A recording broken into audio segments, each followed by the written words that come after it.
নমস্কাৰ, জানমণি গগৈ অন্য এটি ভিডিঅ'লৈ আপোনালোকক স্বাগতম জনালোঁ।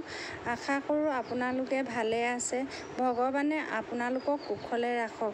যিহেতু মই থলুৱা আচাৰ বিক্ৰী কৰোঁ, সেইকাৰণে মই আজি কেইটামান অমৰা পাৰি আনিলোঁ গছৰ পৰা। পাৰি আনি আজি যিহেতু বতৰ ভাল হৈছে, অমৰা আচাৰ এসপ্তাহ আগতে বনাব লাগিছিলে। বতৰ বেয়া কাৰণে বনাব পৰা নাছিলোঁ। আৰু এতিয়া মই অমৰাখিনি যিহেতু পাৰি আনি অমৰাখিনি সৰু সৰুকৈ কাটি মই অলপ দিন নিমখত তিয়াই থ'ব লাগিব। তিয়াই থৈ মই লাহেকৈ বনাবলৈ চেষ্টা কৰিম। আচাৰ বনোৱাটো আপোনালোকক মই দেখাব নোৱাৰিম, কিয়নো আজি মই কাটি তিয়াইহে থৈ দিম।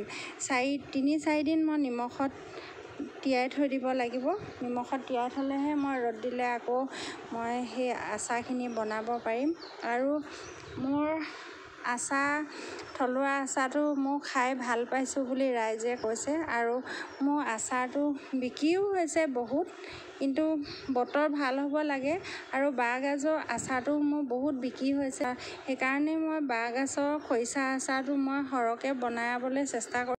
আপোনালোকে লাগে যদি যোগাযোগ কৰিবচোন। মই যিমান পাৰোঁ আপোনালোকক আচাৰ দিবলৈ চেষ্টা কৰিম। ধন্যবাদ।